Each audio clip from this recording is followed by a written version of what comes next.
Hello, welcome back to all your channel A Kumar classes. आप सभी को इस चैनल पर स्वागत है। जैसा कि आप लोगों को पता होगा कि हमारे चैनल के माध्यम से सभी प्रतियोगी परीक्षा के लिए जिसमें जीएस में हिस्ट्री का पार्ट आता है, उसके लिए हमारी चैनल मॉडर्न हिस्ट्री स्टार्ट की है, जिसमें पहला टॉपिक के रूप में हमने 1857 ईस्वी की क्रांति को चुना था। और इस 1857 की क्रांति के तहत हमने इस चैनल पर 3 लेक्चर, जो कि 1857 की क्रांति का परिचय, कारण और प्रसार को लेकर के अपलोडेड कर चुका है। और अगर आप चाहते हैं कि हिस्ट्री की बेहतरीन तैयारी करें, मॉडर्न हिस्ट्री को अच्छी से तैयार करें, क्योंकि मॉडर्न हिस्ट्री का लगभग जिसमें जीएस का सेगमेंट होता है उसमें मॉडर्न हिस्ट्री का वेटेज काफ़ी अच्छा खासा देखा जाता है। खास करके बिहार के एग्जाम्स के लिए मॉडर्न हिस्ट्री महत्वपूर्ण टॉपिक हो जाता है, चाहे वो बीपीएससी हो या बीएसएससी हो या बिहार दरोगा हो या बिहार पुलिस हो। तो इन चीज़ों को देखते हुए हमने मॉडर्न हिस्ट्री का स्टार्ट किया है। और आपको एक प्लेलिस्ट मिल जाएगी हमारे चैनल पर, और आप चाहे अगर आपको अच्छा लगे यह लेक्चर तो आप नोट बनाते हुए हमारे चैनल के माध्यम से आप मॉडर्न हिस्ट्री को तैयार कर सकते हैं। तो उम्मीद करते हैं कि आपने हमारी 2 लेक्चर्स को 3 लेक्चर्स को सुन लिया होगा और नोट बनाते हुए आगे बढ़ रहे होंगे। और इसी उम्मीद और आशा के साथ हम प्रयास करेंगे आगे की लेक्चर्स को अपलोड करते रहे। तो 1857 की क्रांति का जो हमारा पहला टॉपिक था, चल रहा था, वह उसका आज लास्ट लेक्चर होगा। इसमें हम 1857 की क्रांति के परिणाम और प्रभाव को देखेंगे और कुछ महत्वपूर्ण फैक्ट को देखते हुए हम लोग चलेंगे, जो खास करके एग्जाम्स में पूछे जाते हैं। और एग्जाम्स में आजकल जो प्रश्न पूछा जा रहा है उसकी प्रकृति में बदलाव आ गया है। आप देख सकते हैं कि जो क्वेश्चन ट्रेंड में रहा करती थी, ट्रेंड वाली क्वेश्चन, मेन टॉपिक का जो मेन क्वेश्चन हुआ करता था वो पूछा जाता था। लेकिन वर्तमान समय में देखा जाए तो टॉपिक वही है, लेकिन प्रश्न पूछने का जो स्तर है वो थोड़ा सा बढ़ गया है। और आजकल सब टॉपिक से हटके सब टॉपिक से सवाल बन रहे हैं। तो ऐसे में हम लोग प्रश्न की प्रकृति को देखते हुए तैयारी करेंगे और हमारा प्रयास रहेगा कि आप लोगों को बेहतर से बेहतर कंटेंट प्रोवाइड कराई जाए, ताकि जिस टॉपिक को आप पढ़ें उस टॉपिक से परीक्षा में पूछी जाने वाली प्रश्न आपके पास हो, आपका उसको आंसर पता हो।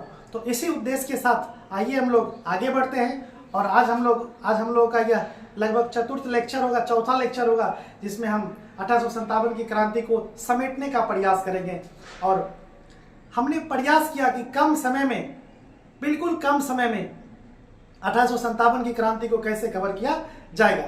तो आप देख सकते हैं, जैसा कि बोर्ड पे आपको दिख रहा होगा, 1857 ईस्वी की क्रांति का परिणाम। तो परिणाम की अगर हम बात करें तो 1857 की क्रांति हालांकि असफल रहा। अंग्रेजों ने पूरी तरह से इस क्रांति को आसानी से दबा दिया, लेकिन कुछ हद तक अगर हम देखें तो दूरगामी परिणाम इसका सफल भी रहा। क्योंकि सफल इसलिए रहा, राष्ट्रवाद के उदय में इस क्रांति का अहम भूमिका रही। अतः हम कह सकते हैं कि जो हम की भावना होती है, जो भारतीयता की भावना होती है, वह हम की भावना इस क्रांति ने ही उत्पन्न की है। तो चलिए आगे हम लोग देखते हैं। जैसे कि 1857 की क्रांति का परिणाम क्या हुआ, जो लगातार कई वर्षों से चली हुई आ रही थी मुगल सत्ता को इस क्रांति ने पूरी तरह से समाप्त कर दिया। और हमारे अंतिम मुगल बादशाह थे बहादुर शाह जफर। इनको क्रांति के बाद, जब क्रांति चल रहा था, दिल्ली से वो नेतृत्व कर रहे थे, तो जब क्रांति को दबाया जा रहा था, 1857 की क्रांति को दिल्ली में जब दबाया जा रहा था, तो बहादुर शाह जफर हुमायूं के मकबरा में छिप गए थे। और हुमायूं के मकबरा में छिप गए थे तो अंग्रेजों ने इनकी पत्नी जीनत महल के ऊपर दबाव बनाया। और दबाव जब बनाया तो वो रिपोर्ट की कि बहादुर शाह जफर हुमायूं के मकबरा में छिपा हुआ है। तो अंग्रेजों ने बहादुर शाह जफर को पकड़ करके कैद करके उसे रंगून भेज दिया, जहां पर इनकी मृत्यु हो गई। अतः मुगल बादशाह बहादुर शाह जफर हो गए और इनकी सत्ता को समाप्त कर दिया इन 1857 की क्रांति ने। उसके बाद आप देख सकते हैं लगातार लंबे समय से 100 वर्षों से चली हुई आ रही थी ब्रिटिश ईस्ट इंडिया कंपनी की शासन को पूरी तरह से समाप्त कर दिया गया। उसके बाद सबसे महत्वपूर्ण बात यह है कि इन क्रांति ने कंपनी के शासन को तो समाप्त किया ही किया और साथ ही साथ भारत की शासन व्यवस्था कंपनी के हाथों से छीन करके ब्रिटिश क्राउन के हाथों दे दिया गया और अब भारत की शासन प्रशासन की जिम्मेदारी ब्रिटिश क्राउन के हाथों चली गई। तो इस तरह से ये परिणाम रहा। आगे हम लोग देखें तो इसी के परिणाम स्वरूप 1858 ईस्वी में भारत शासन अधिनियम पारित हुआ और इस भारत शासन अधिनियम के तहत बहुत बड़े बदलाव देखने को मिलते हैं। तो 1858 का जो भारत शासन अधिनियम पारित हुआ इसको भारतीय जनता के लिए मैग्ना कार्टा कहा गया है, यानी भारतीय जनता के लिए यह मैग्ना कार्टा साबित हुआ। और इस 1858 का जो भारत शासन अधिनियम हुआ इसके तहत महत्वपूर्ण घोषणाएं की गई और इसके द्वारा जो भी घोषणाएं की गई थी उस घोषणा को 1 नवंबर 1858 ईस्वी को लॉर्ड कैनिंग के द्वारा इलाहाबाद के मिंटो पार्क में पढ़ा गया था। इसमें घोषणा किया गया कि भारत में जो अंग्रेजों का शासन था, जो डलहौजी के द्वारा विलय नीति प्रारंभ की गई थी, इस विलय नीति को पूरी तरह से समाप्त कर दिया जाए। अतः विलय नीति को पूरी तरह से समाप्त कर दिया गया। उसके बाद कैनिंग ने घोषणा किया कि सरकार अब, ध्यान दीजिएगा, जो पहले की बात थी उसके बारे में बोला जा रहा है कि सरकार अब, यानी 1857 के बाद सरकार अब भारत के सामाजिक धार्मिक मामलों में, यानी भारत के सामाजिक धार्मिक मामलों में ब्रिटिश के द्वारा हस्तक्षेप की नीति अपनाई जाएगी। अर्थात ब्रिटिश भारतीय धार्मिक सामाजिक मामलों में हस्तक्षेप नहीं करेगा। तो ये क्रांति का ही प्रभाव रहा। उसके बाद भारतीय राजवाड़ा, यानी जो देसी रियासत के राजा थे, जिनकी राज्य क्षेत्र को हड़प लिया जाता था या कुप्रशासन का आरोप लगा करके ब्रिटिश साम्राज्य में मिला लिया जाता था, उसके लिए कहा गया कि भारतीय राजवाड़ों को यथास्थिति बनाए रखने का आदेश दिया जाए। यानी जो भारतीय राजा जिस स्थिति में था उसको उसी स्थिति में छोड़ दिया गया। आगे चल करके देखिएगा बहुत बड़ा बदलाव देखने को मिलता है। सैनिकों की संख्या, यानी 1857 से पहले भारत में ब्रिटिश सेना था, उसमें सेना का जो अनुपात था 5:1 का था। यानी 5 भारतीय सैनिक थे तो 1 अंग्रेज सैनिक थे। तो इसमें भारी बदलाव देखने को मिला। 5 अनुपात से घटाकर 2:1 कर दिया गया, अर्थात 2 भारतीयों पर 1 अंग्रेजी सेना रहेगी। और ऐसा करने का सुझाव दिया था पील आयोग। अगर आपसे प्रश्न पूछा जाता है पील कमीशन या पील आयोग का संबंध किससे है, तो सीधा हमारा आंसर होगा पील आयोग का संबंध या पील कमीशन का संबंध 1857 की क्रांति से है। और 1857 की क्रांति में ये क्या सुझाव दिए थे, तो भारतीय सेना की संख्या जो ज्यादा थी उस भारतीय सेना की संख्या को कम करके 2:1 करने का सुझाव दिया था सरकार को। और इसी के रिपोर्ट के आधार पर ब्रिटिश संसद ने भारत में सेनाओं की संख्या 2:1 कर दिया। आगे हम लोग देखेंगे इसी के परिणाम स्वरूप 1854 में इनाम कमीशन का गठन किया गया था। ध्यान दीजिएगा, कई बार एग्जाम्स में पूछा है इनाम कमीशन का संबंध किससे है, तो इसका भी संबंध 1857 की क्रांति से ही है। 1854 में इसको पारित किया गया था। इसका उद्देश्य था जितने भी जमींदार थे, यानी कि जमींदार के पास जो जमीन थी उन जागीरों की जांच करनी थी। आप यहाँ भी ध्यान से सुनकर आप नोट कर सकते हैं। ध्यान रखिएगा इस बात को कि पील कमीशन का संबंध 1857 की क्रांति में सेनाओं की संख्या को कमी करने से था, जबकि इनाम कमीशन का संबंध उद्देश्य जागीरों की जांच करना था। तो ये सभी परिणाम दिखता है क्रांति का। फिर आगे चल करके हम देखें तो 1857 की क्रांति, आप देख रहे हैं बोर्ड पे लिखा हुआ कि 1857 की क्रांति असफल रहा। असफलता के कई कारण थे, एक कारण नहीं थे। उनमें हम लोग देखेंगे कि पहला कारण देखेंगे केंद्रीयकृत नेतृत्वकर्ता का अभाव। देखिए 1857 की क्रांति अंग्रेजों ने आसानी से दबा दिया। इसके पीछे सबसे महत्वपूर्ण कारण पूछा जाए तो एक नेतृत्वकर्ता का अभाव था, अर्थात इसका कोई भी केंद्रीयकृत नेतृत्वकर्ता नहीं था। वो सबसे महत्वपूर्ण कारण था।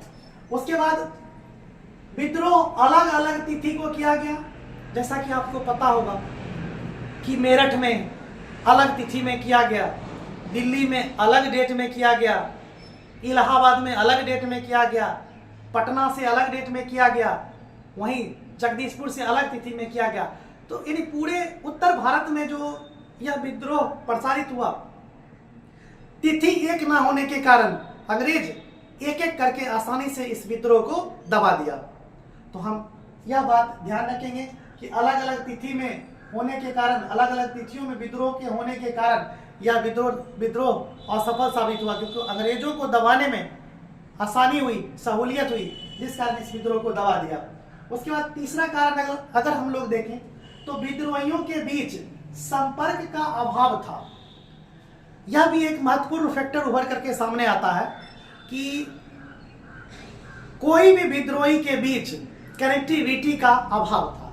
यानी पटना से पीर अली थे तो पीर अली अवध के नवाब से ताल्लुकात नहीं थे, उनसे कोई वार्तालाप नहीं होती थी। वहीं झांसी की रानी लक्ष्मीबाई का संपर्क बिहार के जगदीशपुर से जो थे कुंवर सिंह, इनके साथ कोई संपर्क नहीं था। यानी विद्रोहियों के बीच कोई संपर्क न होने के कारण यह क्रांति कमजोर पड़ गया और अंग्रेज इसे आसानी से दबा दिया। आगे चलकर हम देखते हैं तो सभी क्षेत्र में विद्रोही अपने अपने हितों के लिए संघर्ष किया। यह भी एक महत्वपूर्ण फैक्टर है। जैसे कि आप जानते होंगे कि सूर्यास्त कानून लाया था। सूर्यास्त कानून के तहत जमींदारों की जमीनें नीलाम कर ली गई थी, और जिन जिन जमींदारों की जमीनें नीलाम की गई थी वह जमींदार अपने हितों की पूर्ति के लिए ही अंग्रेजों से संघर्ष कर रहे थे।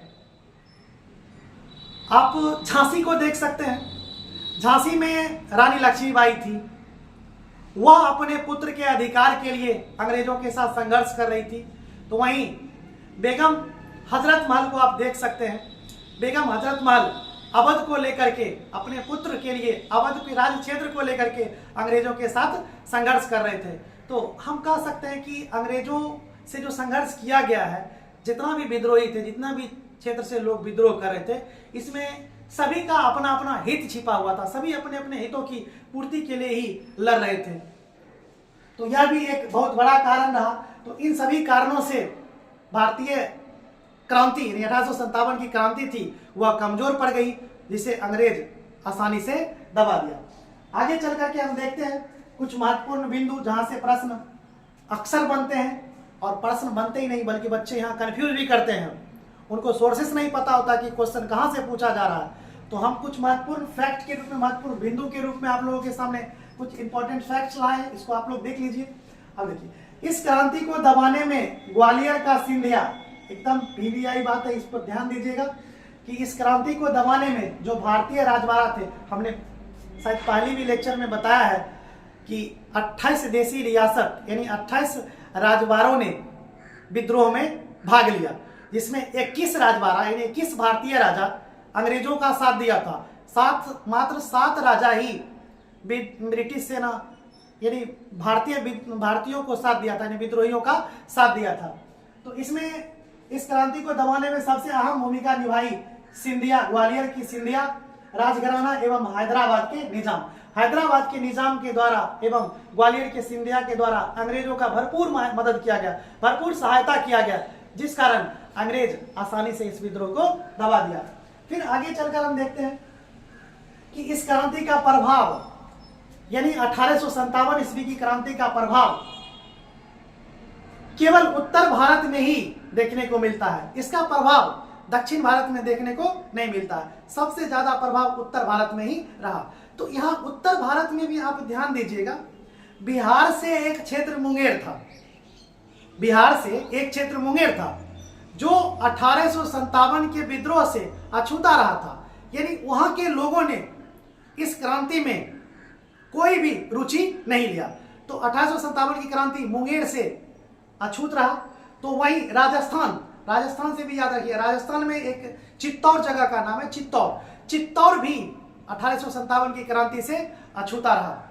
तो चलिए आगे हम लोग देखते हैं। इस बात को हमने जिक्र किया कि बिहार का मुंगेर क्षेत्र और राजस्थान का चित्तौड़ क्रांति से अछूत रहा। फिर आगे चलकर देखते हैं हम लोग। तो 1857 के विद्रोह में व्यापारी वर्ग, यहाँ ध्यान देने वाली बात है कि व्यापारी वर्ग की भूमिका नगण्य थी। व्यापारियों ने 1857 के विद्रोह में विद्रोहियों का समर्थन नहीं किया। फिर शिक्षित वर्ग भी इस विद्रोह में रुचि नहीं लिया। शिक्षित वर्ग में आप देख सकते हैं मध्यम शिक्षा प्राप्त करता हो या उच्च शिक्षित हो, इन दोनों ने सहभागिता नहीं दिखाई। उसके बाद शासक, जिसे हम लोग जमींदार कहते हैं, जमींदारों का साथ नहीं मिला, तो जमींदारों का समर्थन नहीं मिला। तो आप लोग ध्यान रखिएगा, यहां से क्वेश्चन कूट वाले क्वेश्चंस, इससे आपको गलत नहीं होंगे, इसको ध्यान में रख करके चलेंगे। उसके बाद क्रांतिकाल में जो एक अंग्रेज सचिव था, भारत का सचिव था अर्ल स्टेनले ने ब्रिटिश पार्लियामेंट में इस क्रांति का रिपोर्ट, यानी 1857 की क्रांति का रिपोर्ट जब प्रस्तुत कर रहे थे, तो इन घटनाओं पर रिपोर्ट करते हुए इन्होंने कहा था कि 1857 की क्रांति एक सिपाही विद्रोह है। तो अगर प्रश्न पूछा जाए आपसे कि 1857 की क्रांति को रिपोर्ट, यानी ब्रिटिश संसद में रिपोर्ट किसने किया, प्रस्तुत किसने किया, हमारा आंसर होगा अर्ल स्टेनले। वही एक अंग्रेज अधिकारी थे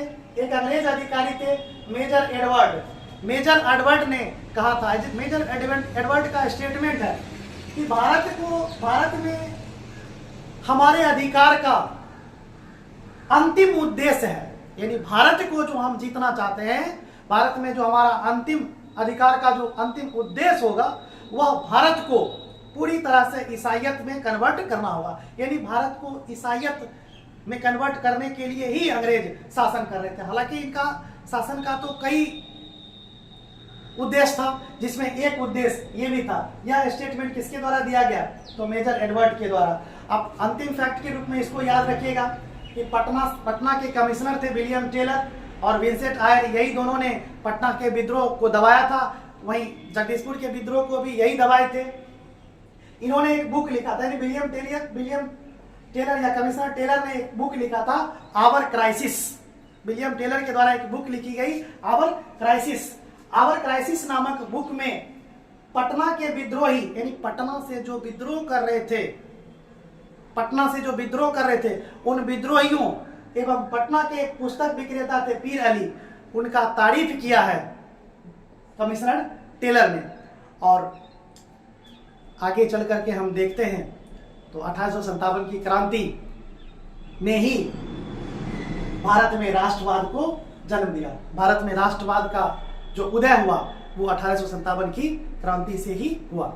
तो 1857 की क्रांति का आज हमारा जो चौथा लेक्चर था समाप्त होता है। और उम्मीद करता हूं कि आपको यह वीडियो अच्छा लगे, यह लेक्चर अच्छा लगे और बेहतरीन तरीका से बेहतरीन कंटेंट को लाने का हम प्रयास करेंगे। अगर आपको हमारी लेक्चर से सहायता मिलती है तो आप इसे लाइक करके शेयर कर दीजिएगा। धन्यवाद।